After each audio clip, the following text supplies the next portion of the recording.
Another comedian from our shores going all the way to Australia in the form of David O'Doherty. Do all the Australian things. I go to AFL, but because I don't really have a team, I generally just pick the team who's playing with the mascot that would win if there was a fight, you know? So if it's like the Tigers against the Kangaroos, you're like, well, a tiger would destroy a kangaroo. But then if it's the Bombers against the Tigers, you're like, well, the Bombers would just carpet bomb the Tigers' habitat and force them to extinction, you know? Where it gets a bit tricky is I went to one match and it was the Dockers against the Blues. You know, people who work down the wharf are notoriously tough, but depression can defeat anyone. Together with David O'Doherty. Funny story about David O'Doherty. I've not seen David O'Doherty live. However, 3 years back, I bought tickets to see David O'Doherty. Accidentally, it was for the following year. And then COVID hit, so he cancelled it altogether. So I actually never got to see David O'Doherty, but he is genius. What I want to know is, who do you support when the Saints are playing the Demons? Yeah, that's a tricky one because you've got the history of religion there, I guess, but you've also got like Da Vinci Code. So then I would look to the places themselves and I'd say, what do I like about these places? What are the best and worst things? Oh, so the mascots go, you can't... Yeah, so you go Saints is St Kilda, isn't it? Yeah. Tiny cakes and beach. Melbourne, thinking CBD, abandoned scooters. Oh my God, he is so right. He has just classified both places perfectly. St Kilda has loads of cake shops with their little delicate patisseries, loads of patisserie shops with incredible cakes. And then Melbourne is basically scooters everywhere, just on their side, littered everywhere. It's chaos. David O'Doherty, as I said, is a genius, and that has summed those places up perfectly. So I'm going to go with the cakes. Saints, that's how you do it. What a turf war to witness that. It's unbelievable. Now, Dave, we've toured for many years. We've done many Melbourne comedy festivals together, but you weren't here last year. What happened? Well, I was here. So I didn't do any gigs for 2 years. Made my big comeback here last year. Immediately COVID in the face. Yeah, so I, when you've paid for the hotel room, you might as well stay in for 10 days straight. Taking tiny tests. But no, I'm happy to be back. In a way, I'd like to have got to this point in my life not knowing as much as I do about viral disease. Do you remember the naive 5 years ago when you'd be like, I have a bit of a cold. I think I went out with wet hair or something like that. So true. So true. It's almost like now we are virologists, aren't we? We're all virologists. I think that's the right word. We know everything about viral diseases, don't we? And bacterial disease, just everything that will make you sick. We are now all experts, or at least we think we are.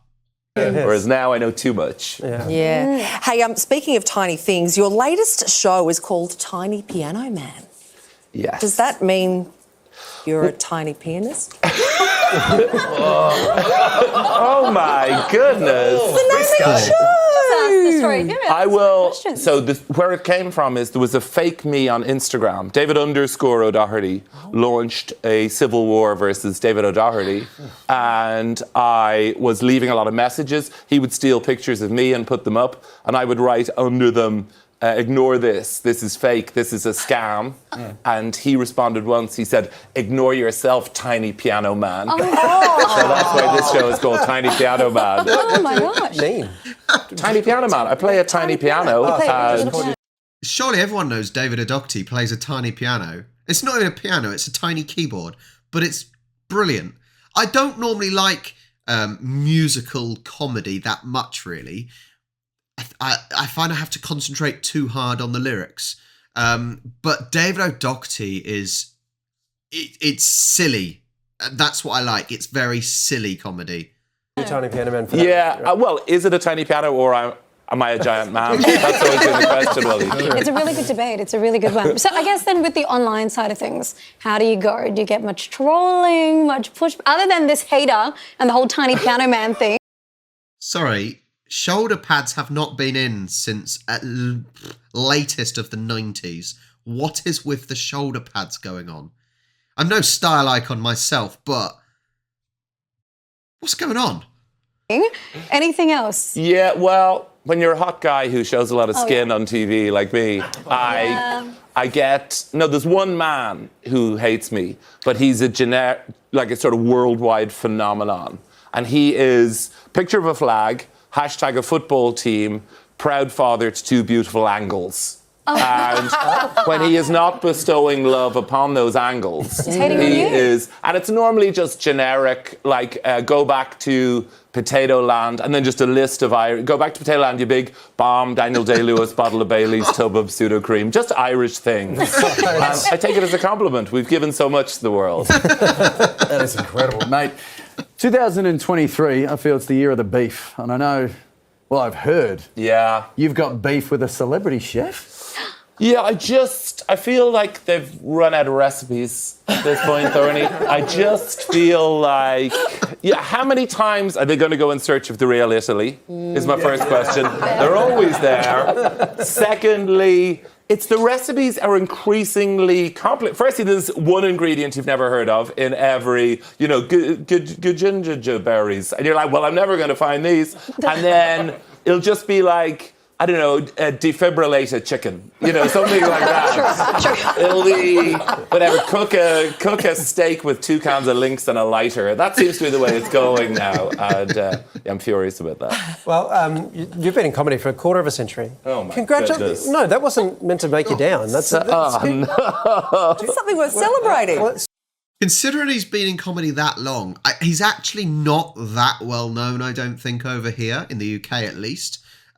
He's a little bit alternative comedy as well, which sort of, I think he's mainly rising through the ranks through being on things like 8 out of 10 Cats does Countdown, and shows like that, those sort of panel shows. That's what's helping him rise. But isn't that the same with a lot of comedians nowadays? That is putting them on TV, and that's when people are realising who they are. Sorry, I didn't anticipate this reaction. I'd never really thought about it that way. A quarter of a century. Okay, should I say 25? 25 years, Is that better? Yeah. Do you get nostalgic when you have a milestone like that?